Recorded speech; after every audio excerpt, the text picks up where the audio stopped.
A'udzubillahi minasyaitonirrajim. Bismillahirrahmanirrahim. Robbi a'udzubika min hamazati sayatin wa a'udzubika robbi ayahdurun. Robbi israhli sadri wa yassirli amri wahlul 'uqdatam min lisani yafqahu qauli.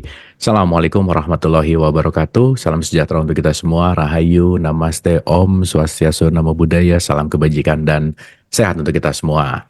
Selamat datang di Havara, Rabuan kita belajar bersama, membuka pikiran dan membuka hati. Dan pada siang hari ini kita kedatangan bintang tamu, tentu saja kita kedatangan guru kita yang mudah-mudahan siang hari ini kita bisa sama-sama untuk berkontemplasi, kita bisa sama-sama untuk belajar di puasa ini gitu ya, di Ramadan ini. Semoga puasanya lancar, Ramadannya mengesankan dan membahagiakan. Dan siang hari ini kita akan berbicara tentang returning atau kembali kepada fitrah. Dan tentu saja kita akan mendengarkan banyak pesan semesta dari guru kita, Pak Wayan Mustika. Jadi mari kita sama-sama persiapkan pendengaran, penglihatan dan hati kita untuk menyimak apa yang nanti akan dialirkan kepada guru kita Bapak Wayan Mustika. Tidak berpanjang lebar, kita sapa dulu guru kita. Guru, apa kabar? Sehat? Alhamdulillah sehat Kang Abu. Alhamdulillah sehat ya. Boleh tepuk tangan dulu dong buat Pak Wayan. Aduh, alhamdulillah belum bisa move on nih dari nyepi kemarin. Makasih guru. Itu sekali lagi experience yang nggak pernah selesai ceritanya gitu ya. Dan kalau saya ceritain ulang juga, orang-orang yang dengernya juga jadi malah pengen ikutan nyepi katanya Pak Wayan. Jadi tahun depan kayaknya rumah Pak Wayan bakal penuh sama orang yang nebeng nyepi Pak Wayan. Saya siapkan tenda nanti Kang Abu. Oh, disiapin tenda. Iya, nanti boleh disiapin tenda. Umroh. Kayak umroh, benar, setuju. Oke guru, siang hari ini kita akan membedah tentang kembali ke fitrah, kembali kepada original dengan kita berpuasa, berRamadan. Dan saya rasa sudah mulai bukan kita melakukan ini dalam bentuk hanya tradisi atau dogma dan doktrin gitu ya, keharusan gitu. Tetapi mudah-mudahan semakin kita melalui Ramadan yang baru, semakin kita juga melakukannya dengan kesadaran yang berbeda gitu. So tidak berpanjang lebar, mari kita simak apa yang akan dialirkan oleh guru kita Pak Wayan Mustika. Silakan guru. Terima kasih Kang Abu. Assalamualaikum warahmatullahi wabarakatuh. Salam sejahtera, Om Swastiastu, Namo Buddhaya, salam kebajikan. Semoga hari ini kita selalu sehat, walaupun dalam kondisi kita sedang belajar untuk menahan sesuatu, menahan rasa lapar, menahan dorongan dari animal mind kita, yaitu tentang food, ya, keinginan kita untuk makan. Hari ini saya berbicara tentang kembali ke fitrah, Kang Abu ya, kembali ke fitrah. Gitu. Tetapi tentu nanti bicaranya, mau disclaimer dulu nih Mbak, yang nanti akan dibicarakan itu tentu bukan tentang agama, tetapi tentang makna di balik itu. Nah, jadi ketika berbicara tentang fitrah, kemarin Kang Abu minta temanya adalah fitrah, tentu kita bicara tentang Islam. Islam tanda petik yang sering Kang Abu sampaikan, Islam huruf besar, I huruf besar, ya. Nah, jadi kapan itu ya saya nonton Kang Abu lagi? Jadi saya tinggal nonton Kang Abu dapat inspirasi lagi. Gitu. Ya, begitu nonton tentang fitrah, Kang Abu cerita tentang fitrah, tiba-tiba dialirkan sebuah pesan Kang Abu. Ya, pesan awal ini sebagai pembuka sebelum nanti saya mau cerita-cerita banyak tentang hal-hal lain yang bisa kita renungkan. Jadi ada pesan seperti ini Kang Abu, mudah-mudahan ini ada maknanya begitu. Kenapa harus terus menjadi Islam? Karena kita terlalu sering kehilangan rasa berserah, sehingga kembali menjadi tidak Islami lagi. Kadang kita baru saja Islam atau berserah, lalu tak lama kemudian kembali kehilangan keislaman itu. Karena itulah, keislaman diri harus terus-menerus diperbaharui melalui latihan demi latihan kehidupan. Begitu juga rasa kesejatian atau kefitrian akan selalu mudah menguap dalam kegelapan ego. Bagaikan pasir di gurun yang segera kembali kering setelah diguyur hujan. Hanya ketika menjadi samudra, disitulah pasir tidak akan lagi mampu melenyapkan air yang hadir padanya. Rasa keislaman atau kepasrahan, kefitrian atau kesejatian pada mereka yang telah meluas di setiap sel tubuh, pikiran, dan jiwanya, tak ubahnya bagai samudra yang telah mengisi basah setiap ruang-ruang pasir yang kering di gurun. Karena itu, keislaman dan kefitrian selayaknya terserap ke dalam setiap sel-sel tubuh, sehingga tidak ada lagi zat-zat hormon-hormon kecemasan, kebencian atas kenyataan, kemarahan atas segala hal akan diproduksi oleh sel-sel tubuh yang bahkan telah islami di dalam. Pertanyaannya, mampukah membadankan ajaran Islam ke dalam setiap sel tubuh kita? Mampukah menyertakan Islam atau kepasrahan mendalam pada setiap pemikiran kita, sehingga apapun yang dikerjakan oleh pikiran, ucapan, dan tindakan, dia akan diwarnai oleh kepasrahan mendalam hanya kepada kehendaknya. Nah, itu bahan renungan yang disuruh mengingatkan kembali. Nah, renungan berikutnya ketika kita mau bicara tentang kembali ke fitrah, kembali ke sejatian. Saya tiba-tiba jadi ingat nih Kang Abu cerita tentang Mahatma Gandhi ketika dulu sekolah di Inggris katanya. Nah, dosennya itu menyampaikan pertanyaan di depan kelas. Kalau ada yang memberimu uang, menawarkan uang, dan satu lagi menawarkanmu kebijaksanaan, apa yang akan kamu minta? Apa yang akan kamu minta? Apa yang akan kamu mau terima? Terus Mahatma Gandhi mengatakan, saya akan meminta uangnya. Wah, semua orang tertawa. Semua orang tertawa. Karena idealnya adalah orang tidak minta uang, melainkan minta kebijaksanaan. Semua orang menertawakan Mahatma Gandhi. Tetapi Mahatma Gandhi kemudian menjawab, kan kita minta apa yang kita belum punya. Ya. Kita minta apa yang belum punya. Jadi artinya Mahatma Gandhi sudah memiliki banyak benih-benih kebijaksanaan, tapi uang yang dia belum punya. Nah, cerita ketika kita berbicara tentang kembali ke fitrah. Kenapa kita harus kembali ke fitrah? Ada apa dengan fitrah? Sehingga kita harus kembali. Apakah kita pernah tersesat? Sehingga harus kembali. Tetapi ketika kita tersesat dan ingin kembali, atau ingat untuk kembali, berarti kita ingat pada diri kita yang sedang tersesat. Dari sini kemudian renungannya adalah bahwa setiap kita mengatakan aku mau kembali ke fitrah, pertanda di sisi yang lain aku sadar bahwa diriku telah tersesat. Sehingga sadar diri tersesat. Sebagaimana ketika kita latihan berpuasa, kita dengan sadar ingin makan, saya ingin kembali makan. Karena apa? Karena saya sadar diri saya kelaparan, maka saya ingin kembali makan. Ketika saya sadar diri saya haus, maka saya ingin kembali minum. Ketika saya sadar diri saya lelah, maka saya ingin kembali istirahat. Dan ketika saya ingin kembali ke fitrah, itu seharusnya menandakan bahwa kita sadar diri kita sedang tersesat. Dan dengan demikian, kalau orang itu merasa dirinya haus, dia tidak akan melakukan hal-hal yang menambah dirinya haus, karena dia sadar dirinya haus. Kalau dia sedang lapar, dia tidak akan melakukan hal-hal yang memperburuk rasa laparnya. Kalau dia sedang sakit, dia tidak akan memperburuk hal-hal yang menyebabkan sakitnya bertambah parah. Dan ketika kita sadar diri kita tersesat, sehingga ingin kembali ke fitrah, harusnya tidak ada lagi upaya-upaya, pikiran, ucapan, tindakan yang memperburuk ketersesatan itu, sehingga semakin sulitlah kembali ke fitrah. Nah, sebulan ini mungkin perenungannya demikian. Artinya, ketika kita ingat diri kita harus kembali ke fitrah, tanda-tanda kita sedang mengklaim quote-unquote bahwa kita sedang menyadari diri kita tersesat. Nah, pertanyaannya, betulkah kita menyadari diri kita tersesat? Karena hanya orang yang benar-benar merasakan tubuhnya lapar akan benar-benar menikmati proses makan dan mencapai kenyang. Hanya orang yang benar-benar sadar dirinya tersesat akan benar-benar menikmati prosesnya untuk kembali dari ketersesatan itu agar sampai kepada fitrahnya.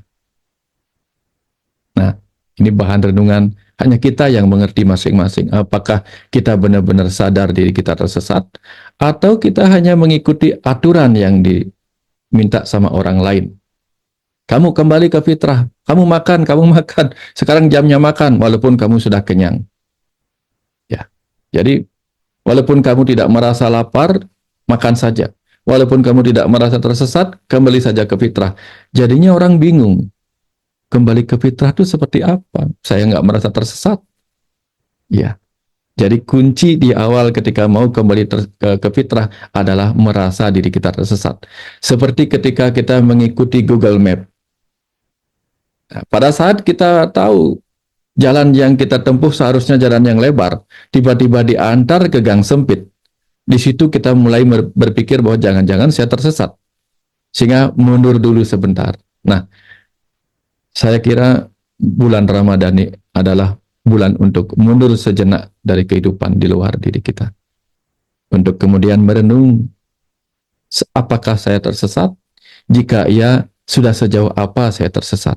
Sehingga harus kembali dengan cara apa? Agar tidak melukai perjalanan saya kembali. Nah, itu cerita pertama, Kang Abu. Cerita kedua kemudian kisah tentang Abu Nawas. Saya tiba-tiba ingat kisah Abu Nawas. Abu Nawas itu pernah menjahili orang-orang nih Kang Abu, menjahili orang-orang. Ayo kita makan-makan gitu. Kita makan nasi, nah zaman itu susah makan nasinya. Dan dia makan nasi. Setelah itu dia hidupkan api unggunnya, apinya dia hidupkan. Periuk tempat menanak nasinya dia gantung. Ya mungkin berjarak 1 sampai 1,5 meter dari apinya. Orang-orang sudah nunggu, sudah nunggu lama sekali. Sampai kelaparan ya orang-orang nunggu nih Kang Abu. Kapan nasi memasak? Ya sebentar lagi. Sampai sore itu nasinya nggak masak-masak. Karena kenapa? Karena ternyata apinya terlalu jauh dari periuknya. Jadi susah sekali nasinya matang karena terlalu jauh dari periuknya.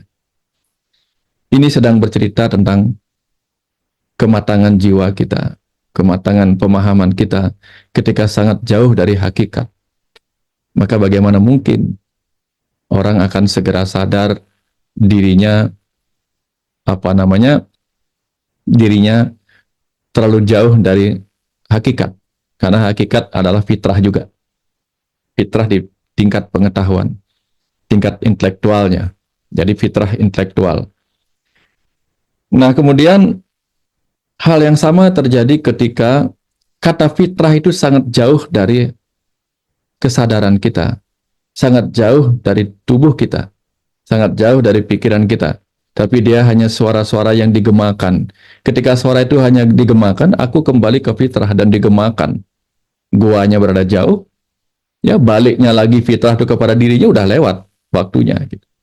Nah, selain itu juga ketika kata fitrah itu jauh dari keinginannya yang sungguh-sungguh untuk kembali ke fitrah, maka dia menjadi sia-sia. Seperti periuk yang jauh dari api tungkunya.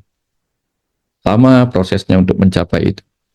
Nah, jadi ketika kembali ke fitrah benar-benar datang dari kesadaran diri, ya mungkin dia akan seperti kompor yang sangat dekat dengan periuk nasinya, atau mungkin magic jar, sehingga benar-benar jadi magic dia. Cepat tercapainya. Nah, kalau kita merenung kepada kisahnya Mahabharata, Kang Abu, ada momen di mana Arjuna tersesat dari fitrahnya sebagai seorang kesatria. Tersesat ya. Dia tidak mau berperang. Dia tidak mau berperang karena yang merasa yang dihadapi adalah kakeknya, guru-guru yang dia hormati, orang-orang. Kenapa saya harus berperang? Hanya demi memperebutkan harta dan tahta. Bukan itu tujuan hidup saya. Itu kata Arjuna. Lebih baik saya tidak punya apa-apa, tetapi saya tidak menciptakan kehancuran. Nah, Sri Krishna yang merasa bahwa Arjuna telah tersesat dari fitrahnya sebagai seorang kesatria, kemudian menemaninya ke tengah medan Kurukshetra. Di tengah-tengah medan Kurukshetra, di mana di sana akan terjadi pertempuran ego. Nah, dengan kekuatannya, Sri Krishna kemudian menghentikan sang waktu. Sehingga ego positif dan ego negatif, Pandawa dan Korawa, tiba-tiba seperti patung yang terhenti gerakannya. Bahkan seakan-akan tidak bernapas. Nah, disitulah kemudian Sri Krishna menyampaikan kebenaran. menyampaikan dharma, menyampaikan fitrah si Arjuna sebagai seorang kesatria. Karena fitrahnya sebagai seorang kesatria, dia harus berani mengorbankan apapun, bahkan mengorbankan dirinya. Karena untuk itulah visi dan misi kelahirannya di kehidupan ini. Nah, apa yang kemudian bisa kita petik dari cerita itu? Ketika seseorang merasa dirinya tersesat dari fitrahnya sendiri, maka sang jiwa dalam dirinya, Sri Krishna dalam diri, harus mengajak pikiran itu berada di tengah-tengah pertempuran ego positif dan ego negatif. Fight or flight yang didorong oleh animal mind dalam otak kita. Nah, animal mind kita tahu cenderung didorong oleh hasrat untuk urusan makan, minum, dan kebutuhan tubuh lainnya. Nah, itulah kira-kira menurut saya fungsi dari momentum puasa ini untuk mendiamkan reaksi-reaksi ego yang biasanya riuh berkeliaran di dalam ingin berperang.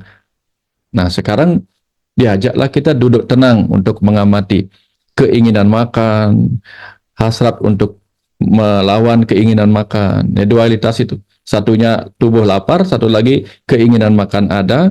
Nah, mana yang mau diikuti? Nah, pertempuran ego itulah dihentikan. Kira-kira tempat dihentikannya adalah di sini, di Hapara ini, di Zoom ini kali ini ya. Kita berhenti di sini untuk bercakap-cakap dengan pikiran kita, untuk mengajak pikiran kita menggiring tubuh pulang kembali kepada fitrahnya. Nah, dari sinilah kemudian kita harus kembali mengingat, kalau saya harus kembali ke fitrah, fitrah yang mana? Diingatkanlah kemudian bahwa setidak-tidaknya kita memiliki 3 bagian dari diri kita. Yang nyata, yang antara nyata dan tidak nyata, dan yang tidak bisa dilihat, yaitu tubuh, pikiran, dan jiwa. Dan masing-masing punya fitrahnya. Apa fitrahnya tubuh? Fitrahnya tubuh bukan hanya tentang suci. Jadi kalau bicara tentang suci, saya baru kemarin diajarkan sesuatu yang luar biasa, Kang Abu. Tentang bagaimana tubuh kita ini dibentuk oleh aksara-aksara suci, sehingga pada ujung-ujungnya tubuh kita ini adalah tempat suci itu sendiri. Baitullah. Kalau di Hindu dia menjadi tempat sucinya dewa-dewa. Kalau di jantung ada dewa Brahma, di paru-paru ada dewa Maheswara, ya, di hati, di lever ada dewa di jantung ada dewa Iswara, di paru-paru ada dewa Maheswara, di hati, lever ada dewa Brahma, ya, di ginjal ada Mahadewa, dan di empedu itu ada Wisnu. Yang dimaksudkan sebenarnya tujuannya apa? Untuk mengingatkan kita bahwa tubuhmu adalah tempat suci yang harus dijaga kesuciannya. Kesucian sebagai apa? Sebagai kendaraan bagi jiwa. Nah, apakah selama ini kita sudah memulangkan tubuh kita kepada fitrahnya, yaitu sebagai kendaraan bagi jiwa kita untuk menyelesaikan visi misi jiwa kita, peran jiwa kita di kehidupan ini? Ataukah sebaliknya, kita hanya mengikuti keinginan-keinginan tubuh itu sendiri? Kita sibuk merawat kendaraan kita, sibuk membenahi kendaraan kita, menjaga kendaraan kita, tetapi kendaraannya didiamkan di garase, tidak dibawa kemana-mana. Ya. Jadi dibawanya malah jalan-jalan saja, sementara tugas kita dengan kendaraan ini bukan hanya untuk jalan-jalan, tetapi untuk pergi ke tempat-tempat di mana kita bisa mendapatkan hal-hal yang kita butuhkan. Karena hidup ini adalah pasar, seperti nyanyian di awal tadi, nyanyian kepada si kecil dalam diri kita, Putri Ayu, yang dinyanyikan oleh ibunya atau tubuh ini. Nah, itulah tugas tubuh, fitrahnya tubuh seperti nyanyian tadi. Si ibu bernyanyi, Putri cening ayu, wahai anakku yang kecil di dalam, tunggu sebentar di dalam, di rumah yang nyaman di dalam, di hati. Karena ibu akan ke pasar berbelanja dengan panca indera ini. Ibu adalah tubuh, kan tubuh adalah meter atau mother. Ibu akan berbelanja di pasar dengan seluruh panca indera ini. Ibu akan berbelanja apa yang ibu lihat, apa yang ibu dengar, apa yang ibu rasakan, apa yang ibu kecap. Karena semua itu akan menjadi bahan bertumbuh bagimu. Begitu pesannya ibu dari luar. Nah, seperti itulah fitrah tubuh kita dengan panca indera ini. Dia akan menggunakan mata ini untuk melihat pelajaran-pelajaran yang terlihat maupun yang tak terlihat. Untuk mendengar pengetahuan-pengetahuan yang terdengar maupun yang tak terdengar. Untuk merasakan pengetahuan-pengetahuan yang terasa maupun yang tak terasa. Nah, itulah fitrahnya tubuh kita. Dan karena tubuh, pikiran, jiwa adalah satu kesatuan, maka seharusnya kita juga sebagai pikiran atau sebagai jiwa ini menjaga tubuh itu tetap pada fitrahnya. Ya, kita kembalikan dia sebagai fungsinya. Dan ketika tubuh dipakai untuk menjalankan visi dan misi ini, tentu dia juga sudah memiliki petunjuk-petunjuk yang harus kita baca. Karena tubuh kita adalah kitab suci tertua yang ditulis oleh Tuhan itu sendiri. Nah, kita perlu membaca petunjuknya sehingga kendaraan ini yang sudah lengkap dengan buku manualnya itu tidak membawa kita tersesat dalam perjalanan kehidupan ini. Nah, kalau kendaraan tidak berjalan pada fitrahnya, maka pikiran juga tentu akan tersesat. Nah, sekarang kita lanjutkan fitrah dari pikiran kita.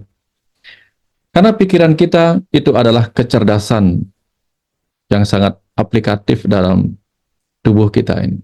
Maka pikiran kita itu ibaratnya kecerdasan atau AI yang ada pada mobil kita atau kendaraan kita.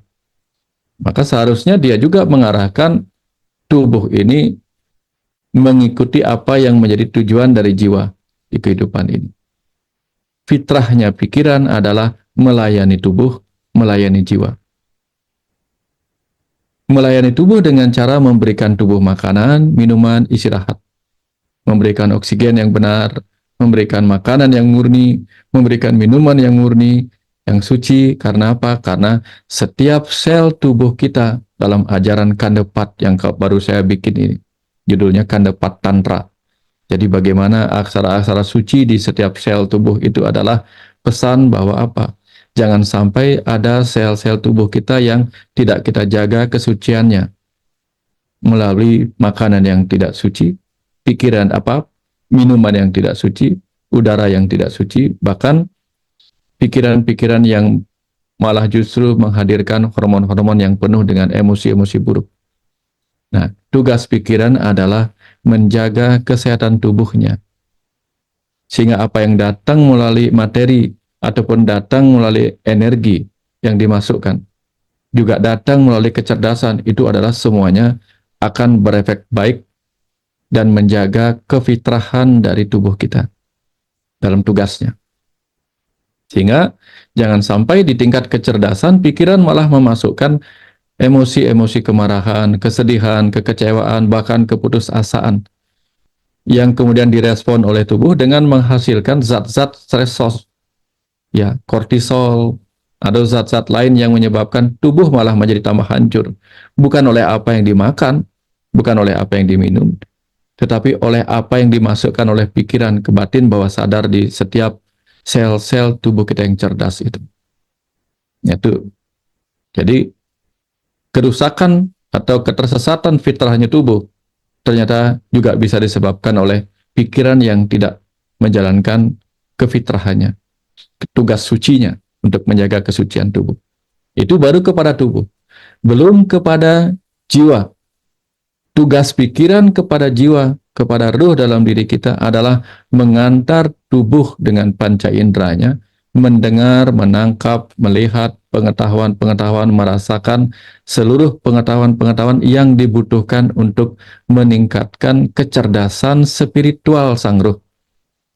Karena kehidupan ini adalah sekolah.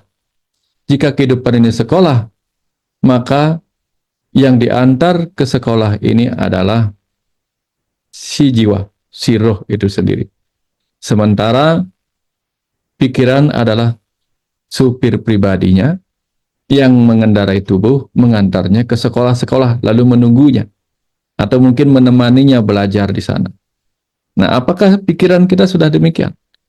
Atau pikiran kita sibuk dengan dirinya sendiri, sibuk mencari keakuannya, sibuk mencari kepuasan bagi dirinya sendiri, sehingga dia lupa melayani tubuh, lupa melayani jiwa, tapi sibuk melayani dirinya sendiri dengan berbagai hasrat, keinginan, dan nafsu-nafsu yang sesungguhnya tidak akan pernah dibawa pulang oleh sang ruh. Nah, ini kefitrahan yang harus diingat kembali oleh pikiran. Nah, bagaimana dengan fitrah sang ruh dalam diri ini? Ngapain sebenarnya dia ke sini? Karena kalau kita bilang kembali ke fitrah, bisa jadi selain kembali kepada kemurnian, kepada kesucian, kepada asal, juga kepada apa visi, misi, dan tujuannya lahir di sini. Apakah visi misinya ke sini adalah menebus utang pelajaran karma? Maka dia harus banyak mengerti bagaimana konsekuensi dari pilihan-pilihan hidupnya. Jadi belajar dari pengalaman-pengalaman sebelumnya, kalau saya berbuat ini, dapatnya ini. Berbuatnya B, dapatnya B. Ini yang harus dipelajarin agar dia benar-benar paham terhadap utang pelajaran karmanya. Karena mungkin dulu dia tidak tahu, kalau saya mencuri ternyata ini efeknya. Kalau saya suka menyakitin orang, ternyata saya akan terlahir pada tubuh yang disakitin orang. Kalau saya suka menipu, ternyata saya akan tertipu juga. Kalau dia tidak ingat dengan utang-utang pelajaran karma itu, maka selamanya dia tidak akan pernah lulus dalam utang pelajaran karma. Nah, fitrah berikutnya adalah dia mengerti bahwa saya ke sini jangan-jangan tidak lagi untuk belajar utang pelajaran, tetapi menebus utang pengalaman rasa. Sehingga mungkin kita tidak akan perlu belajar apa-apa lagi. Kelahiran kita kali ini cukup sebagai roh yang merasakan disakitin orang, merasakan difitnah orang, ditipu orang, atau merasakan dibahagiakan orang, karena dulu kita pernah membahagiakan orang. Sehingga ketika kita sekarang membahagiakan orang, maka di situ kita ingat, oh mungkin dulu saya pernah membahagiakan orang. Tetapi tetap tidak melekat kepada keinginan-keinginan baru untuk di masa depan dibahagiakan lagi.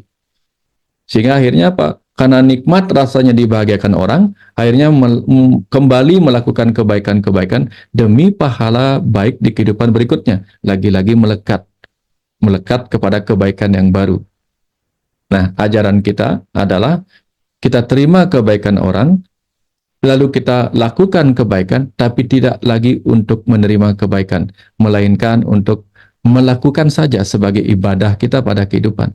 Karena fitrah yang lain dari jiwa manusia yang diajarkan dalam Islam adalah menjadi rahmat bagi kehidupan ini. Jadi rahmat bagi seluruh makhluk.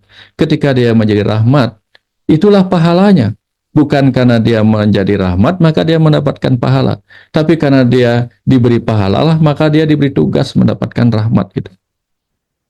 Memberikan rahmat itu pada kehidupan. Yaitu fitrah yang lain. Atau jangan-jangan fitrah kita ke sini, tugas kita ke sini adalah menjadi orang yang mungkin membabarkan dharma, atau menjadi orang yang mempersembahkan makanan kepada orang lain dengan perjuangan keras sebagai petani, atau fitrah kita ke sini untuk memberikan kebahagiaan pada orang-orang yang membutuhkan ikan dengan berjuang keras di tengah lautan, ya, beradu nyawa menangkap ikan. Atau mungkin fitrah kita ke sini adalah menjadi orang yang harus menjual daging dengan menjadi tukang jagal. Jadi bagaimana kita menjadi tukang jagal binatang, penjual daging hewan yang kemudian menjadi berkah dan rahmat bagi kehidupan ini. Tentu kemudian kalau kita mengerti fitrah kita, maka kita pasti akan memotong hewan itu dengan penuh cinta kasih, dengan basmalah. Seharusnya mungkin seperti itu. Sehingga ketika kita memotong memotong hewan-hewan, memotong kambing, ayam, ataupun makanan-makanan dari daging itu, kita ucapkan kata atas nama yang Maha Pengasih, Maha Penyayang, sehingga yang terpancar dari diri kita bukanlah kebencian saat memotongnya, melainkan cinta kasih. Sehingga kecerdasan cinta kasih kita meresap ke dalam kecerdasan sel-sel daging hewan yang kita potong. Dan itu akan masuk ke dalam tubuh orang, mempengaruhi cinta kasih orang itu sendiri pada kehidupan ini. Nah, kalau demikian ceritanya, maka sesungguhnya setiap orang sedang kembali ke fitrahnya dengan menjalankan tugasnya dengan sebaik-baiknya, dengan penuh cinta kasih, apapun adanya tugas itu. Karena tidak ada tugas yang lebih baik dari tugas yang lainnya. Tidak ada tugas yang lebih tinggi, lebih mulia daripada yang lainnya. Semua tugas kehidupan ini adalah tugas yang mulia ketika itu dijalankan karena kita sadar akan fitrah kita. Seperti halnya Arjuna membunuh gurunya, membunuh kakek Bisma, tetapi dia tidak terkena dosa oleh hal itu karena dia menjalankan fitrahnya sebagai seorang kesatria. Nah, begitulah ketika orang itu menjalankan fitrahnya sebagai tukang potong daging, menjalankan fitrahnya sebagai seorang tukang bersih jalanan, atau bahkan tukang bersih got. Disitulah kemuliaannya karena dia menjalankan dirinya menjadi berkah dan rahmat bagi orang lain. Kalau dia membersihkan got dan itu menyelamatkan banyak rumah, banyak keluarga dari bencana banjir, betapa mulianya dia. Nah, dari sini ajakannya adalah untuk kita selalu melihat orang lain tidak lebih buruk dari diri kita, tetapi kita melihat orang lain yang melakukan tugasnya dengan sebaik-baiknya, itulah teladan dari kefitrahan yang harus kita renungkan. Ya, jangan sampai kita melihat petani bekerja keras sebagai fitrahnya, tukang got bekerja keras tanpa takut dengan bau-bauan, tetapi kita tugasnya ke sini belajar untuk mencerdaskan spiritual kita, tetapi belajarnya setengah-setengah, prakteknya setengah-setengah. Maka sesungguhnya kita tidak lebih kembali ke fitrah daripada para petani, para pembersih got jalanan itu. Ya. Nah, jadi bukan dilihat apa yang dikerjakannya, tetapi bagaimana dia mengerjakannya. Apakah dia mengerjakan dengan hati yang suci, dengan penuh pelayanan, dengan penuh ibadah pada kehidupannya, untuk melayani Tuhan-Tuhan kecil di dalam diri setiap makhluk, maka sungguhnya dia yang mengerti hakikat dirinya, kesejatian dirinya. Nah, itulah orang yang telah kembali kepada fitrah dirinya. Nah, dan kenapa kemudian kita harus mempraktikkan dalam keseharian fitrah itu? Karena cerita Abu Nawas tadi. Karena kalau tubuh kita sendiri, sel-selnya tidak paham dengan kefitrahannya, tidak connect, tidak selaras, tidak harmonis, tidak sejalan dengan apa yang dipahami oleh pikiran, tidak nyambung. Maka tugas kita adalah mencapai fitrah bukan hanya pada jiwa, mengenal kesejatiannya, tetapi juga membawa pikiran pada fitrahnya, membawa tubuh kepada fitrahnya, bahkan di setiap selnya. Nah, itu sebabnya semoga setiap doa, setiap ucapan rahasia yang termuat dalam kitab suci yang bermakna doa itu benar-benar menyentuh dan menggetarkan kecerdasan semesta yang ada di setiap ruang kosong dari sel-sel tubuh kita, bahkan di DNA kita. Jadi ketika kita mengucapkan Bismillahirrahmanirrahim atas nama Tuhan yang Maha Pengasih Maha Penyayang, atas nama kecerdasan semesta yang Maha Pengasih Maha Penyayang, semoga itu benar-benar menggetarkan kecerdasan semesta di setiap sel tubuh kita. Karena kalau sudah demikian, kecerdasan semesta di setiap sel itu akan menunjukkan kemampuannya menjadi rahmat bagi kehidupan ini. Dan karena dia memancarkan kemampuan atau energinya, energi itu akan menjadi energi suara yang menyebabkan orang itu bercahaya. Menjadi energi suara yang menyebabkan setiap suaranya itu berkarisma. Karena dia sudah membumi ke dalam setiap sel tubuhnya. Inilah orang-orang yang benar-benar kembali ke fitrahnya sampai di titik yang paling dalam. Pada butir-butir pasir di lautan, atau pada butir-butir sel di lautan dirinya.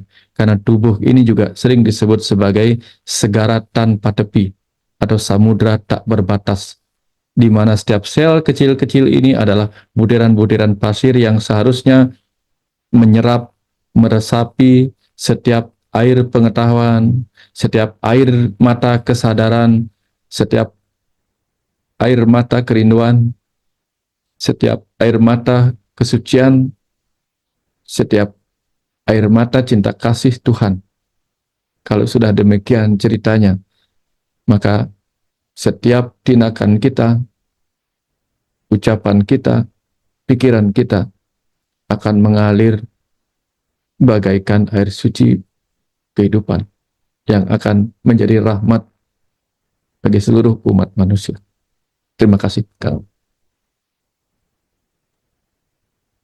kasih Pak Wayan. Indah sekali, terima kasih Pak. Banyak sekali hal yang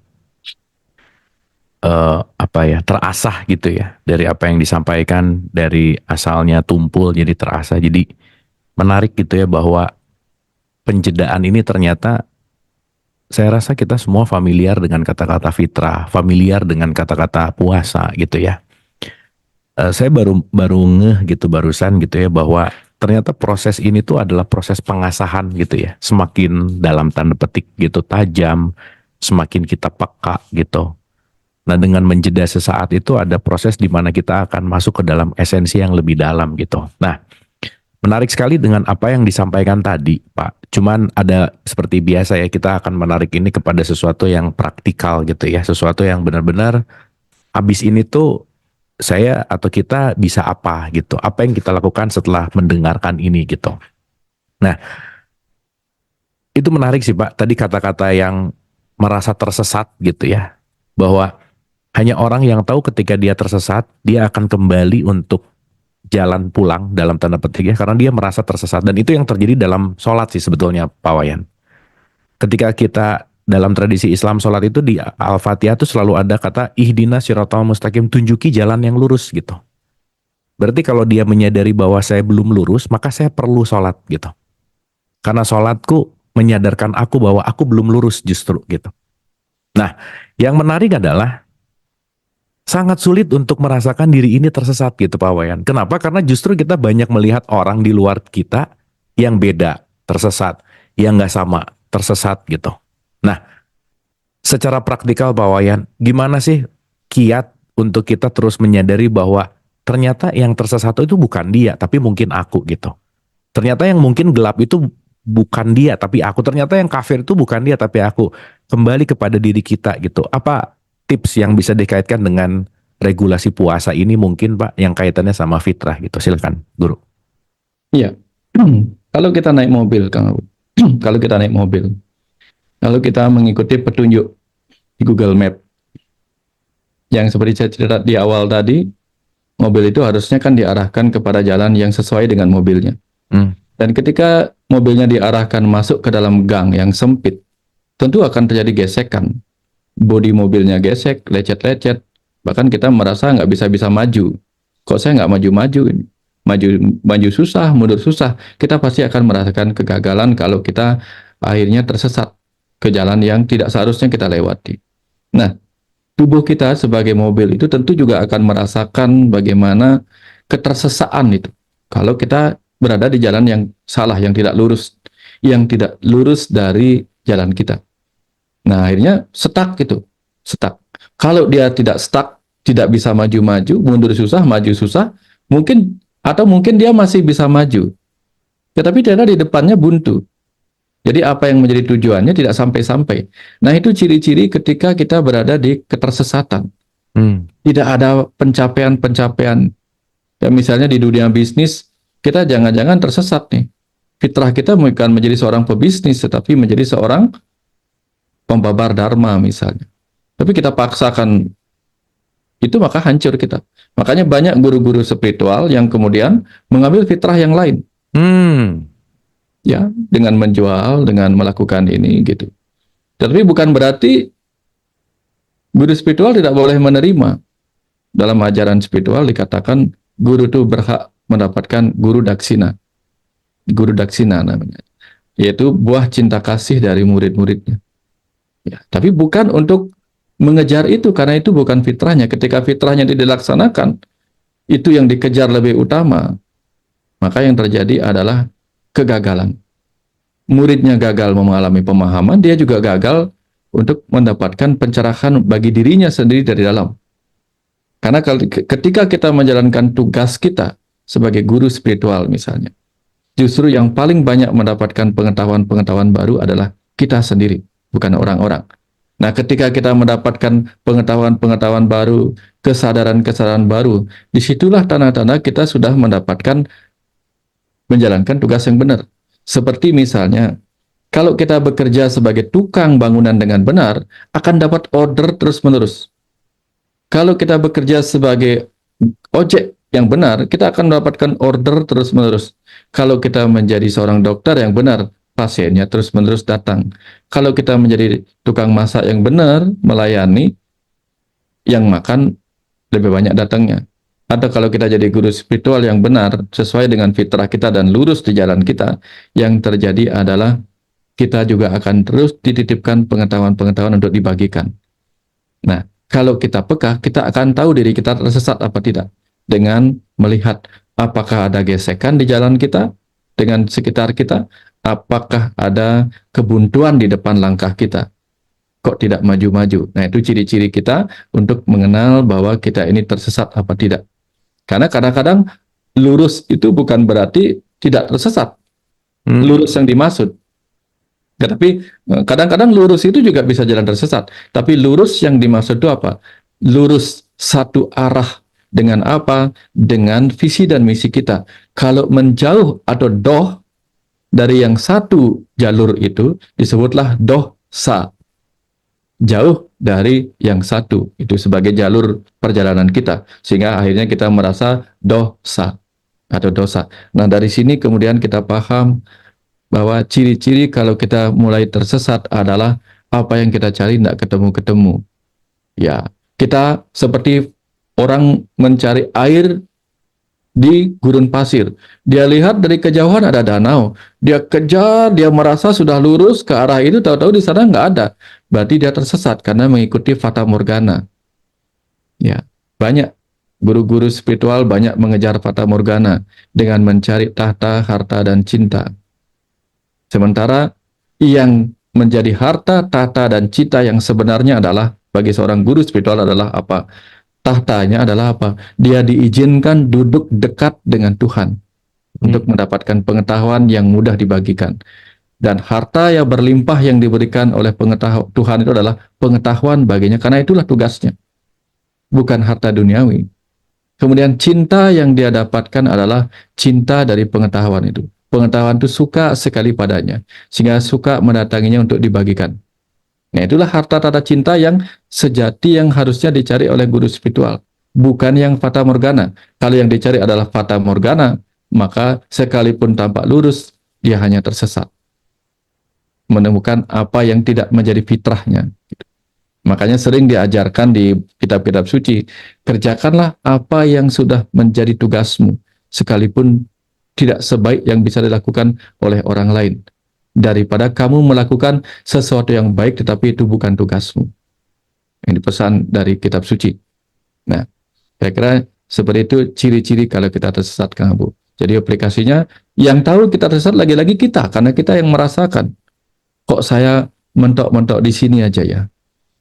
Kekayaan saya sudah berlimpah, rumah saya mewah dan sebagainya, tapi kok saya merasa kosong di dalam. Nah, ketika brankas sudah penuh, garase sudah penuh, kok ada rasa kosong? Berarti ada sesuatu yang belum kita dapatkan. Nah, itu hanya kita yang tahu. Berarti kita tersesat di jalan yang kita kira benar. Kira-kira seperti itu, Kang. Keren Guru, itu pemaknaan lurus tadi itu bukan masalah lurusnya gitu ya, tapi searahnya gitu ya. Wah, itu dalam sih Pak Wayan. Makasih banget tuh.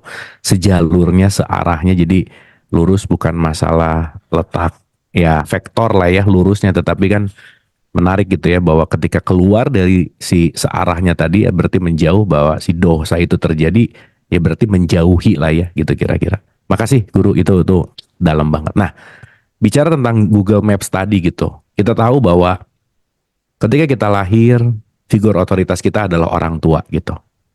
Dan mungkin semakin dewasa figur otoritasnya mungkin pemuka-pemuka agama, pemuka-pemuka spiritual gitu Pak Wayan.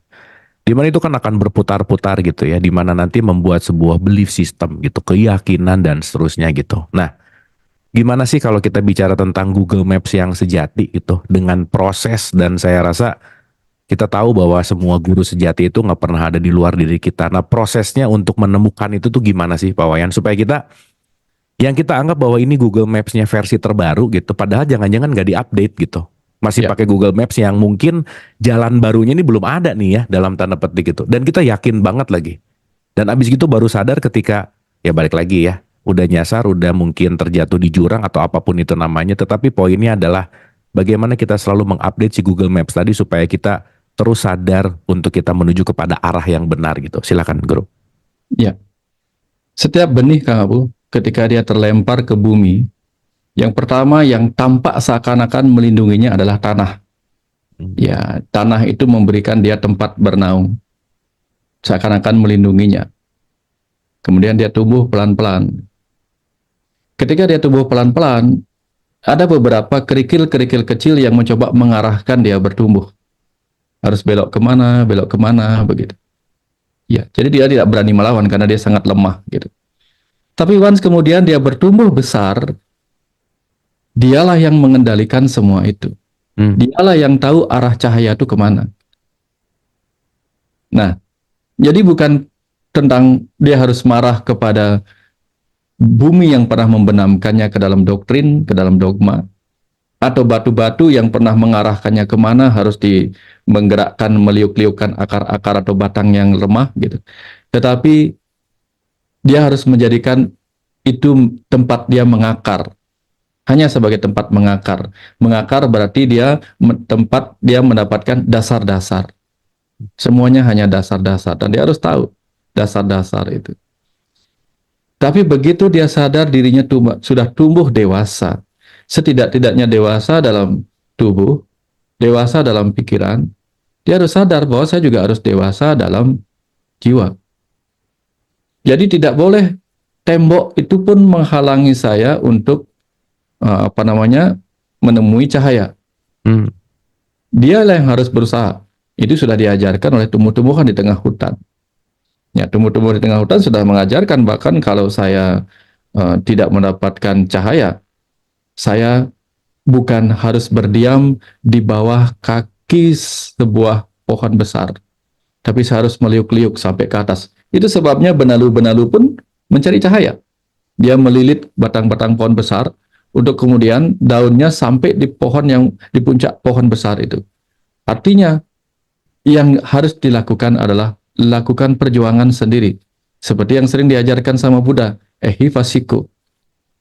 Cari sendiri. Nah, ketika kita tidak mau mencari sendiri, bukan salahnya orang yang mendoktrin, bukan salahnya orang yang mendogma, tetapi kita yang membiarkan diri kita seperti burung yang merasa nyaman terjebak di dalam penjara sangkarnya. Oh, di sini enak, saya tidak mendapatkan ancaman dari luar. Dia merasa dirinya terbebas dari ancaman luar kehidupan, sementara dia tidak sadar dirinya sedang dipenjara dari kebebasan itu sendiri. Kebebasan untuk meluaskan dirinya. Nah, seperti itulah ajaran Tantra. Tantra itu artinya meluaskan dan membebaskan. Nah, mantra adalah apa? Pikiran yang juga mampu meluaskan, membebaskan kita seharusnya. Sehingga doa-doa itu harusnya membantu kita. Maka ketika diajarkan, bacalah ikra, bacalah sendiri, itu kan sama. Supaya kita tidak menerima apa saja yang dibacakan oleh orang lain. Ada bagusnya kalau dibacakan oleh orang lain. Seperti kisah Thomas Alva Edison yang diberikan catatan yang buruk oleh gurunya, sementara ibunya membaca dengan cara yang berbeda.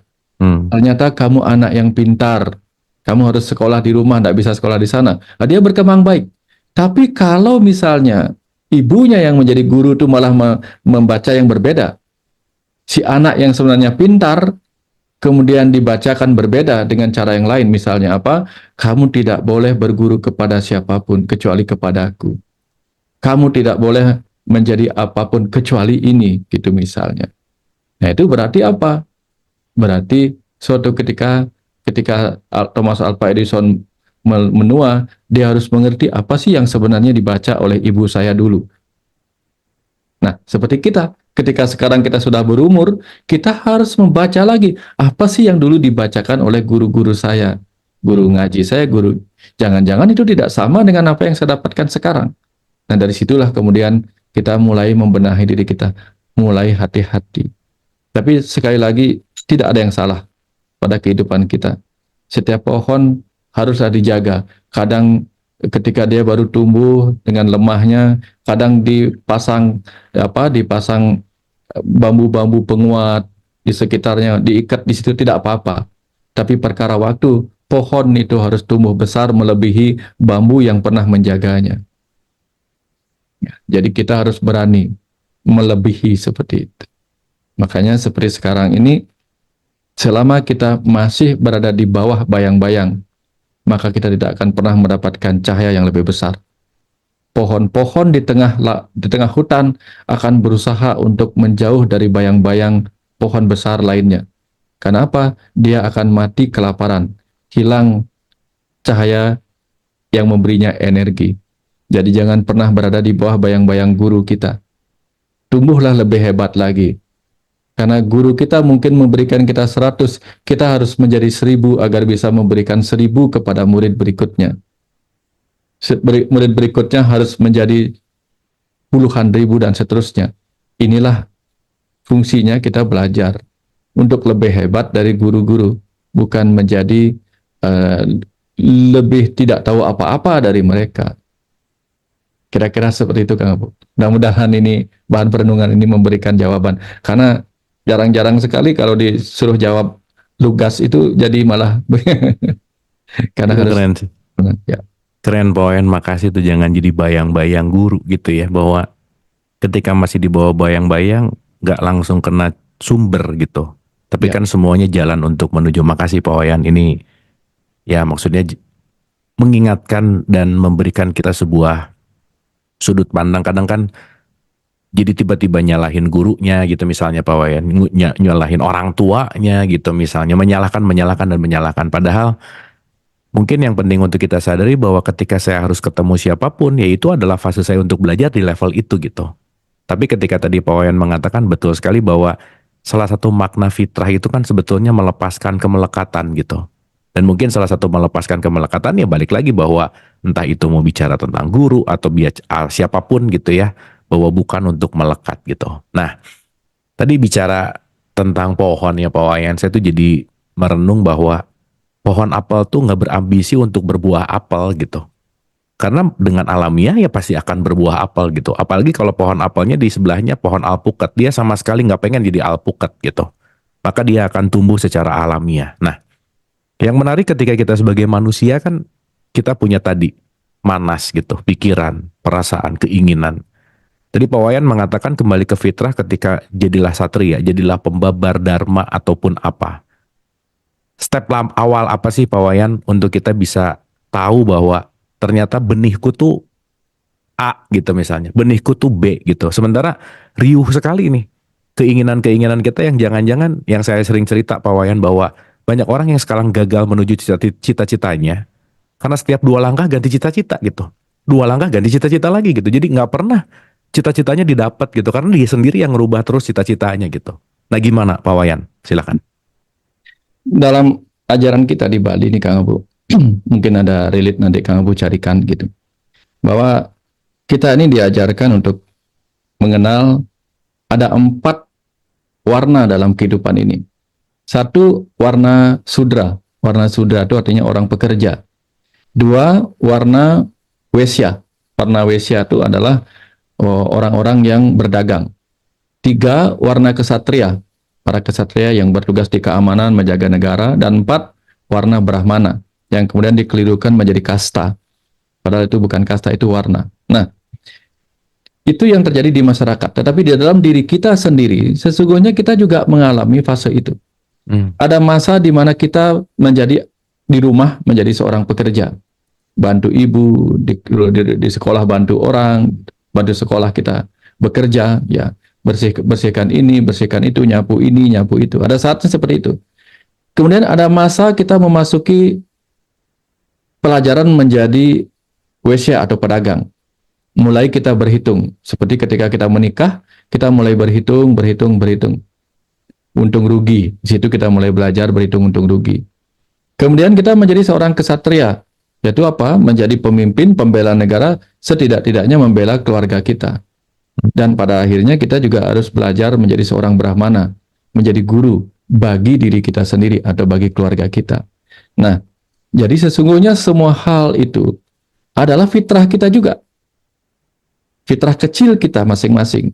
Sebelum kemudian ketika masuk di fitrah sosial, kita mau bergerak yang mana? Apakah seterusnya menjadi seorang pekerja, atau menjadi pedagang, atau menjadi kesatria, atau menjadi brahmana, mengikuti cita kita. Ya, cita saja kita belum bisa cocok, apalagi cita-cita. Cita kan kita tahu artinya kesadaran murni. Jadi secara sadar kita menjalankan itu.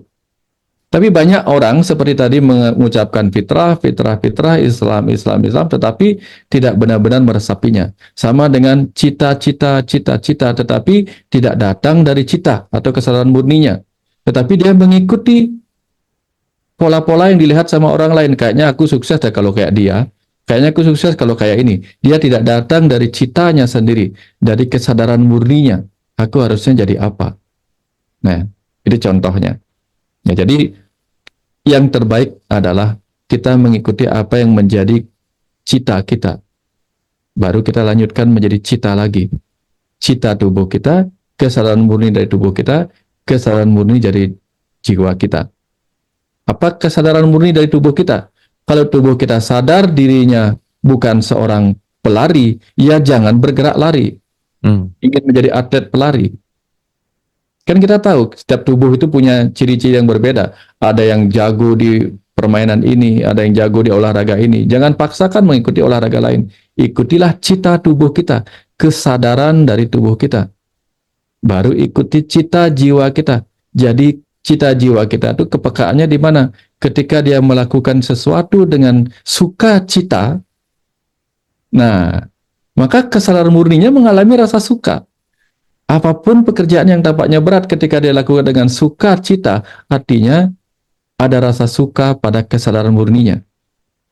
Nah, ini ciri-ciri kita berada di jalan yang lurus dengan cita-cita kelahiran kita, kesadaran murni dari kelahiran kita. Nah, kira-kira seperti itu Kang Abu. Kira-kira seperti itu. Keren Pak Wayan, makasih nih si cita ini menarik ya. Cita itu adalah kesadaran murni gitu ya, bukan keinginan ternyata ya, bukan sesuatu yang didambakan, diraih, digapai, tetapi itu datang dari sebuah kesadaran murni gitu. Nah, ini yang sering terjadi sih Pak Wayan. Kalau kita bicara dalam konteks kesadaran gitu ya, mungkin si kesadaran orang A levelnya katakanlah sudah menuju kepada hakikat gitu. Nah, tapi mungkin temannya atau pasangannya masih di kulit gitu. Nah, sehingga yang hakikat itu berusaha mengangkat si yang kulit ini naik gitu. Sementara yang kulit juga karena taunya kulitnya jadi berantem terus gitu. Padahal dua-duanya meyakini dalam konteks yang namanya katakanlah gitu ya, menjalankan sesuai dengan perintah gitu kira-kira. Nah, gimana nih penengahnya Pak Wayan ya? Karena maaf ya, kita bicara dalam konteks ini juga terkadang jadi chaos gitu, bahwa ini kayaknya maaf ini contoh ada kalau dalam tradisi Islam tuh gini Pak Wayan. Kalau udah di level, aku kan udah di level hakikat gitu, kamu masih di syariat gitu misalnya. Ini nih kerap sekali terjadi permasalahan-permasalahan gitu. Gimana untuk menengahi problem ini gitu Pak Wayan, silakan. Anggaplah level orang yang tercerahkan adalah level orang yang bisa memberikan kesejukan, mengalir bagaikan air. Ya kan?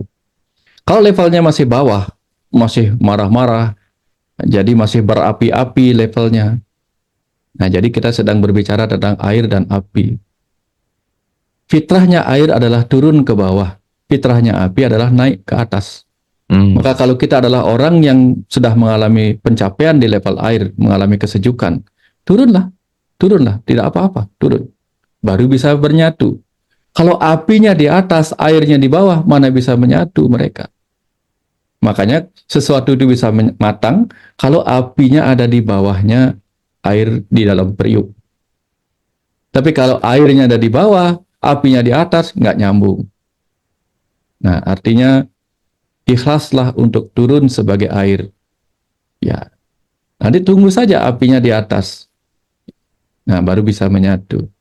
Jadi kan kadang-kadang Si air menunggu, sini kamu api datang ke atas. Aku tunggu kamu di sini, nggak nyambung. Api mana bisa, belum apa-apa nanti lidah apinya udah keburu hilang kekurangan oksigen. Udah Hmm. air turunlah.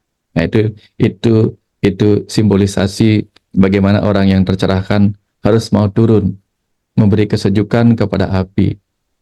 Ya makanya itu sebabnya orang-orang dewasa yang sudah mencapai pencerahan ketika ingin menasihati anaknya, dia turun ke level anaknya. Bukan anaknya disuruh naik ke dewasa, nggak nyambung, susah. Hmm. Makanya dia jongkok, seorang ibu yang penuh pengertian, seorang ayah penuh pengertian akan jongkok sehingga berada pada titik yang setara kepalanya dengan anaknya. Bukan anaknya disuruh naik ke kepala bapak. Hmm. Nah, itu sebagai contoh bagaimana orang yang tercerahkan harusnya mau turun membumi. Ya, bukannya aku loh lebih tinggi daripada kamu, tetapi si apilah yang menunggu. Aku nggak bisa menjaga kamu, kamulah yang kesini membumi, gitu. Ya, kira-kira seperti itu, Kang. Mudah-mudahan dipahami. Pak Wayan. Simpel tapi jelek sih. Makasih banyak Pak Wayan. Terima kasih. Oke, ini saya tuh kalau ngobrol sama Pak Wayan banyak banget lah yang berkembang. Cuman kan kita juga harus berbagi ya. Siapapun teman-teman mungkin ada yang mau jump in untuk ngobrol atau bertanya. Ini udah ada satu nih pertanyaan dari nickname-nya Rino Alwan. Bagus nih pertanyaannya Pak Wayan. Assalamualaikum dan selamat siang Mas Abu Marlo dan Pak Wayan Mustika. Saya izin bertanya apa saja keistimewaan bagi orang beragama non-Islam berpuasa di bulan Ramadan. Terima kasih sebelumnya. Nah, ini nih Pak Wayan mungkin kita penting melihat puasa ini dalam universal self gitu ya. Dan mungkin nanti akan kita kaitkan dengan let's say tradisi Islam atau mungkin tradisi Hindu gitu. Gimana Pak Wayan? Kalau nggak salah nih, saya tahu nih Kang Abu, yang saya nggak salah, mohon maaf ya Kang. Orang Islam itu orang manusia ya. Orang Hindu juga manusia. Iya, iya, iya. Semua orang beragama apapun dia adalah manusia. Hmm. Mereka sama-sama makan dan sama-sama bisa belajar dari pelajaran yang sama. Karena sekali lagi pelajaran kehidupan itu bukan pelajaran agama, pelajaran kehidupan. Pelajaran manusia itu bukan pelajaran agama, tapi pelajaran bagi manusia. Dan ketika semua orang makan, maka semua orang juga bisa belajar puasa, apapun agamanya. Kira-kira seperti itu sederhananya Kang Abu. Dan tentu dia akan mendapatkan manfaat yang sama. Ketika saya mau mengikuti kegiatan operasi di rumah sakit Kang Abu, saya nggak pernah disuruh nanya, coba tanya pasiennya. Kalau pasiennya Islam, suruh puasa sebelum operasi. Kalau pasiennya non-Islam, jangan disuruh puasa. Nggak ada itu. Semuanya puasa. Hmm, hmm, hmm, hmm. Semuanya puasa. Artinya bahwa apa? Puasa itu memberi manfaat yang luar biasa kalau dijalankan oleh siapapun, bukan hanya oleh Islam. Ya, karena kalau tidak berpuasa, ketika mau operasi, itu bisa terjadi regurgitasi. Itu naik asam makanannya ketika dia muntah atau apa bisa memblok jalan nafas. Sehingga ketika dia puasa aman lah gitu. Nah, artinya ketika orang operasi kan semua harus bersih Kang Abu. Jalan napas bersih, jalan makanan bersih, semua jalan harus bersih. Nah, itu sebabnya baru operasi bisa dijalankan. Operasi apa? Operasi penyembuhan. Nah, puasa itu juga operasi penyembuhan jiwa dari luka-luka masa lalunya. Semua harus dibersihkan. Jalan nafas dibersihkan, jalan makanan dibersihkan. Nah, itu mungkin kira-kira maksudnya. Jadi, puasa adalah sebuah momentum, bulan Ramadan adalah sebuah kegiatan memasuki ruang operasi untuk penyembuhan luka-luka. Sehingga perlu disterilkan dulu semuanya. Kira-kira seperti itu, Kang Abu. Oke, saya jadi ingat satu statement gini Pak Wayan. Kalau kita tidak mentirakatkan diri kita, semesta yang akan memaksa kita untuk mentirakatkan diri kita. Ya. Masa kita harus nunggu dulu divonis operasi baru puasa gitu. Jadi mending sebelum ada vonis operasi kita puasa dulu aja gitu ya. Daripada kita dipaksa untuk harus dikosongkan, harus diapain. Maka concernnya bahwa puasa itu adalah latihan gitu. Dan mungkin Persis, Kang. ya Persis, gimana? Kang. Silakan Pak. Persis, Kang Abu. Saya tiba-tiba ingat, kita akan dipaksa oleh alam semesta untuk berpuasa.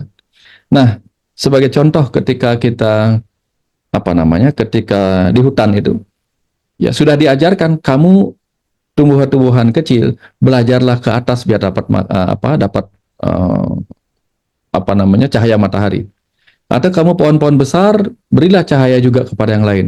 Tetapi ternyata dia nggak mau berbagi. Akhirnya apa? Dilibaslah dia oleh api, terjadilah kebakaran hutan.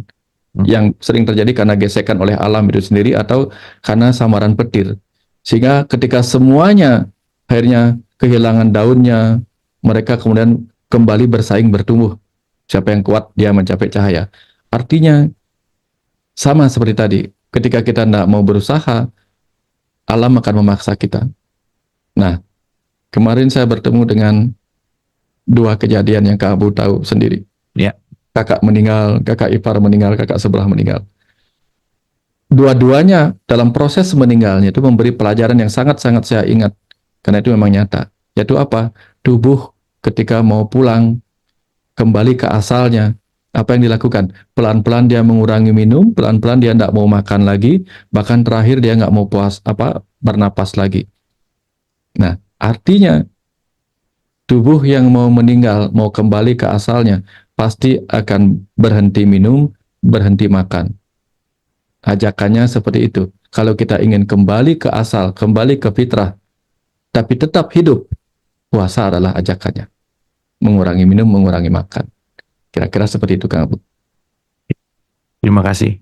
Dan mungkin untuk lebih detail gitu ya, bahwa pertanyaan ini memang banyak sekali gitu ya. Dalam perspektif ini, Islam dan non-Islam itu buat saya bukan hanya dalam konteks KTP gitu. Karena Islam itu adalah orang yang berserah diri, non-Islam itu adalah orang yang terlalu menolak realitas hidup gitu. Jadi dia tidak bisa nyaman dengan hidupnya gitu. Nah jadi mungkin pun kalau dalam tradisi Islam, penting untuk diingat bahwa perintah puasa tuh nggak ada kaitannya sama identitas gitu. Makanya kalau Quran bicara bahwa ya ayyuhalladzina amanu, hai orang-orang yang beriman gitu. Jadi nggak ada kata-kata hai orang-orang yang beragama Islam tuh nggak ada. Tapi konteksnya adalah hai orang-orang yang beriman. Kenapa? Karena iman itu value. Tidak terletak pada identitas saya apa, identitas teman-teman apa, tapi ketika di situ ada iman, start berpuasa. Dan targetnya kan menjadi takwa gitu ya, dalam tradisi Islam tuh bahwa konteksnya adalah tidak terletak dari identitasnya gitu, tetapi poinnya lebih kepada kesadaran gitu. Nah jadi makasih nih, ini pertanyaannya memantik kita jadi banyak diskusi gitu ya, bahwa keistimewaan orang beragama non-Islam berpuasa di Ramadan, dan nggak hanya di bulan Ramadan ya, setiap bulan tuh bagus buat puasa gitu. Cuman mungkin karena dalam tradisi ini bulan yang barengan gitu. Dan saya selalu mengatakan bahwa bulan Ramadan itu latihan. Perangnya tuh 1 Syawal gitu. Nanti setelah Ramadan baru tuh puasa yang sesungguhnya. Kalau saya di bulan Ramadan tamat puasa karena nggak ada warung yang buka, karena semua orang juga puasa, biasa aja sih. Tapi kalau saya tetap puasa di mana warung semua buka dan semua orang makan dan minum, dan saya rasa itu yang akan jauh lebih luar biasa gitu. Nah, jadi mungkin sudut pandangnya tidak terletak dari identitas tetapi dari kesadaran itu sendiri gitu. Makasih pertanyaannya. Ini dari nickname-nya Damayanti.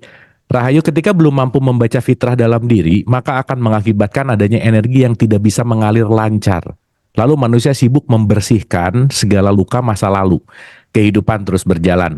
Apakah hakikat kehidupan adalah untuk membersihkan atau menjalani hidup sebagaimana adanya tanpa harus merasa terjebak luka masa lalu? Wah, ini menarik Pak Wayan.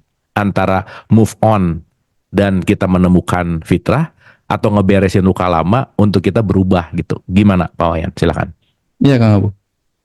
Fitrah tubuh adalah menjadi kendaraan bagi jiwa.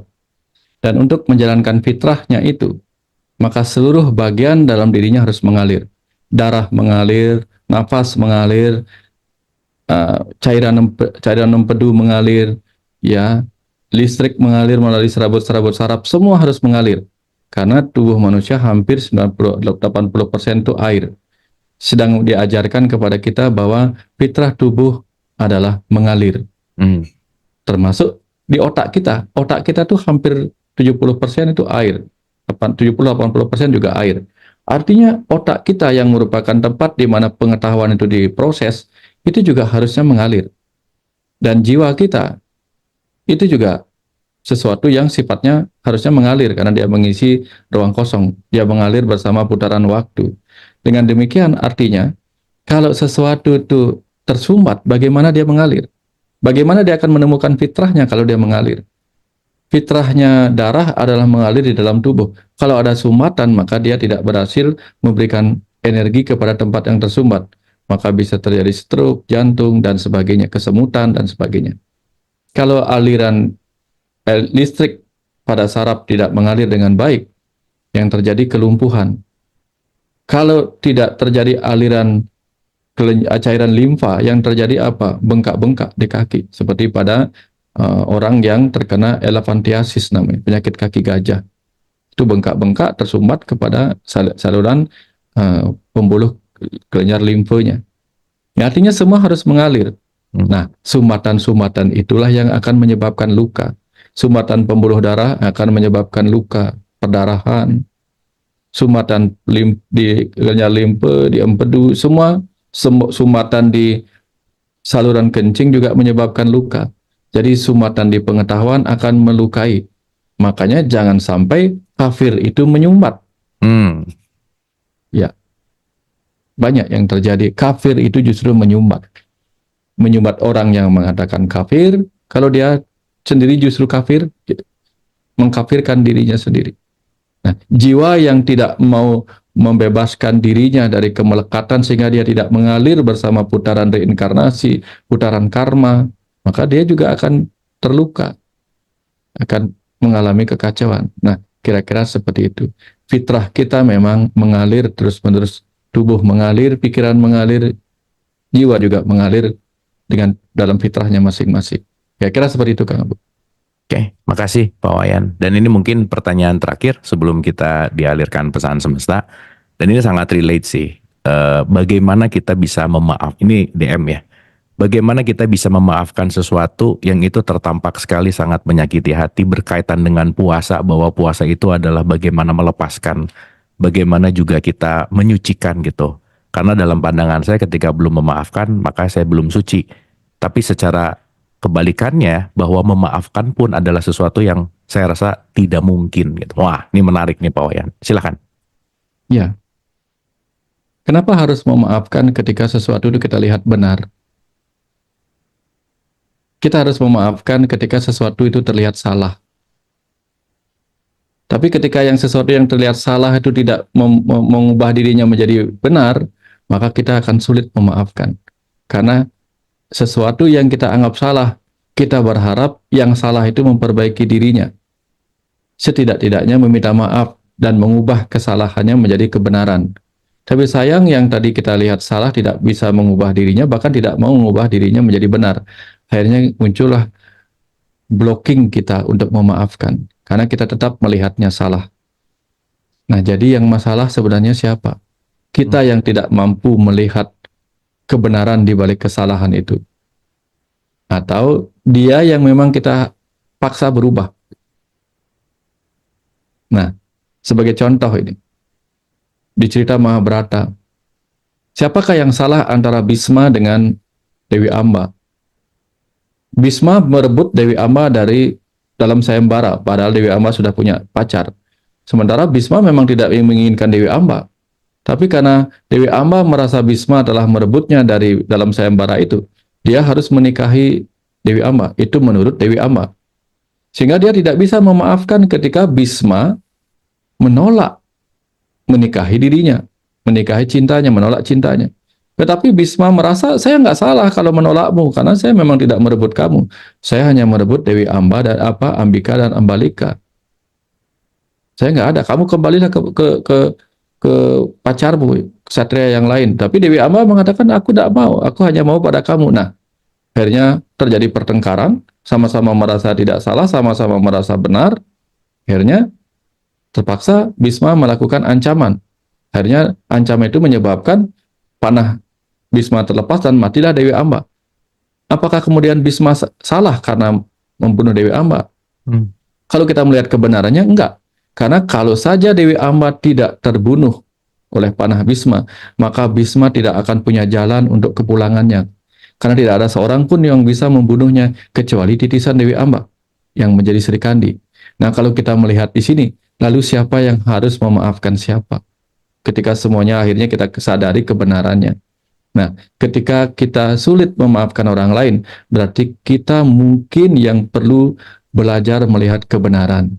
Misalnya, kita ditipu orang dan kita tidak mau memaafkan orang yang menipu kita. Jangan-jangan kita belum melihat di kehidupan masa lalu, kitalah yang pernah menipu seseorang yang sekarang kemudian datang untuk menagih utang tipuan masa lalu kita. Kalau kita sudah bisa melihat itu, mungkin kita bukannya akan memaafkan, justru kita akan meminta maaf atas apa yang mungkin pernah kita lakukan di masa lalu, bukan memaafkan atas apa yang dia lakukan di masa kini. Nah, jadi kuncinya adalah kita harus membuka sumbatan pengetahuan yang membuat kita tidak bisa melihat kebenaran di balik itu. Ya. Jadi lagi-lagi cerita di bawah tadi, di awal tadi, kembali mengalir, bukalah sumbatan, bukalah tutup, bukalah cover yang membuat kita tidak bisa melihat karena kita tertutup oleh ketidakmampuan kita melihat kebenaran di balik kenyataan yang ada. Ya. Mudah-mudahan nanti ketika sudah melihat kebenarannya, yang ada adalah bukan minta maaf, bukan memaafkan, tapi minta maaf. Kalau memaafkan, bukan dia yang dimaafkan, tapi apa? Memaafkan diri sendiri yang mungkin di masa lalu pernah melakukan hal yang buruk kepada orang lain yang sekarang datang melakukan hal buruk untuk melunasi utang karma buruk masa lalu kita. Kira-kira seperti itu. Nah, Bu. Keren, Pak Wayan. Terima kasih. Terima kasih. Boleh tepuk tangan dulu buat Pak Wayan. Pak Wayan, makasih banget nih, banyak sekali insight di siang hari ini. Saya rasa untuk kita kunyah pelan-pelan, untuk kita alami ehopasiko tadi gitu ya. Bukan hanya karena kita dengar dan kita merasa mengetahui gitu, tetapi apa yang kita ketahui saya rasa harus diicip-icip sendiri-sendiri gitu. Mudah-mudahan terinspirasi untuk kita mengicip semua hal apapun yang dialirkan di siang hari ini, sehingga kita benar-benar bukan yakin karena ucapan orang lain, tetapi aku yakin karena pengalamanku gitu. Terima kasih. Seperti biasa Pak Wayan, kita siap untuk dialirkan pesan semesta. Diperkuat lagi dengan sebuah pengetahuan yang saya dapatkan ketika kuliah dulu. One must learn by doing the thing. Or thought you think you know it, you have no certainty until you try it. Itu saya lupa namanya siapa yang memberikan itu. Tapi itu pesan bahwa kita harus melakukannya sendiri. Sekalipun kita merasa sudah mengetahuinya. Mengetahui itu baru di level anumana pramana. Tahu di pikiran, detailnya. Tapi kita perlu pratyaksa, periksa sendiri, buktikan sendiri. Cicip-cicip. Ya, kira-kira seperti itu. Dan sekali lagi tadi sempat dialirkan, Kang Abu, kenapa kita harus punya iman? Karena kita aimen. Iman adalah aimen. Aku adalah manusia, sehingga aku harus punya iman. Kira-kira seperti itu tambahannya. Sekarang kita akan masuk ke dalam perenungan kita. Saya izin share sound, Kang Abu. Silakan, Guru. Silakan nikmati, duduk hening bersama. Kita akan nikmati pesan semesta dalam bulan Ramadan ini buat kita renungkan dalam-dalam.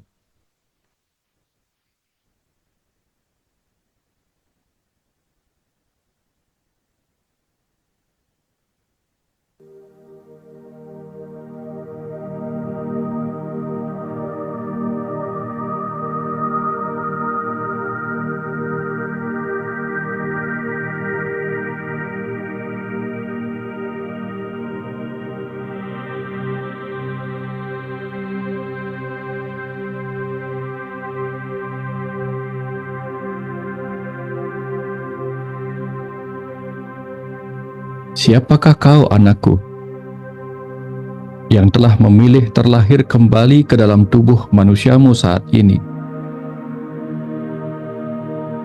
Siapakah kau, anakku, yang telah berani kembali ke bumi ini, menjalani gelombang suka-duka kehidupan?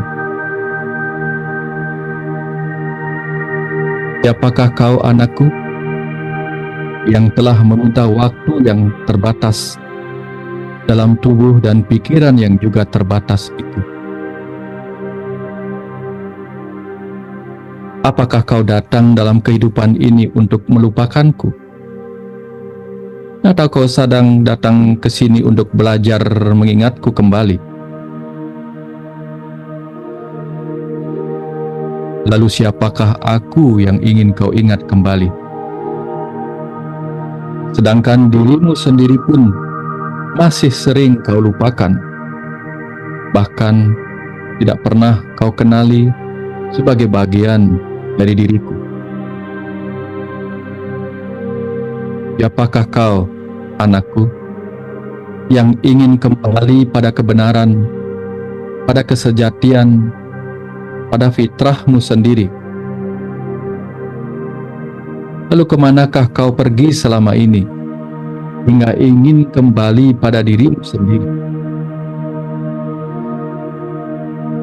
Apakah kau telah pergi begitu jauh dari dirimu sendiri?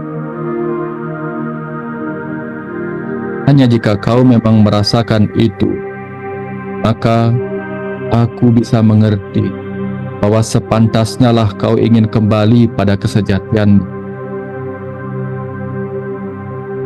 Namun jika kau bahkan tidak pernah menyadari siapa diri sejatimu, bagaimana kau menyadari bahwa kau telah menjauh dari kesejatian diri yang tidak kau kenali itu? Bagaimana pula kau akan kembali pada diri sejati yang tidak kau kenali? Maka sebelum kembali pada fitrahmu, kenalilah fitrahmu, anak. Kenali siapa diri sejatimu, agar kau bisa kembali menjadi dirimu. Bawalah fitrahmu itu menyatu ke dalam setiap sel tubuhmu, melebur dalam setiap gerak pikiranmu, menyatu dalam setiap bagian dari jiwamu. Hanya dengan itu, anakku, kau tidak perlu kembali lagi ke fitrah, karena dirimu telah menjadi fitrah itu sendiri sepanjang waktu kehidupanmu. Badankanlah keislamanmu, resapkanlah keislamanmu dalam pemikiranmu, dan jiwailah keislaman itu sepanjang hidupmu. Karena hanya dengan berserah sepenuhnya kepadaku, kau akan mengerti arti kembali ke fitrah, yaitu kembali menjadi bagian dari diriku, karena kau adalah percikan dari diri semestaku yang tak terbatas. Kembalikan tubuhmu pada fitrahnya sebagai kendaraan bagi jiwamu. Kembalikan pikiranmu pada fitrahnya menjadi alat bagimu untuk menyerap pengetahuan, kesadaran, dan kecerdasan semesta. Kembalikan juga jiwamu pada fitrahnya sebagai bagian dari diriku yang Maha Pengasih dan Maha Penyayang. Bila mana kau telah kembali tiba pada ruang fitrahmu itu, kau akan menyadari seperti apa seharusnya menjadi bagian dari diriku yang penuh cahaya pengetahuan dan cinta kasih. Dari situlah kau akan kembali menjadi bagian dari diriku yang akan selalu menjadi rahmat bagi kehidupan dan semesta alam ini. Kembalilah ke fitrah, anakku. Kembalilah pada fitrahmu sebagai sang diri sejati dalam tubuh manusia, dan laksanakanlah segala fitrahmu sebagai ibadah kepadaku yang ada di semesta raya dan di semesta-semesta kecil kehidupan ini. Itulah fitrahmu, anakku. Itulah fitrah.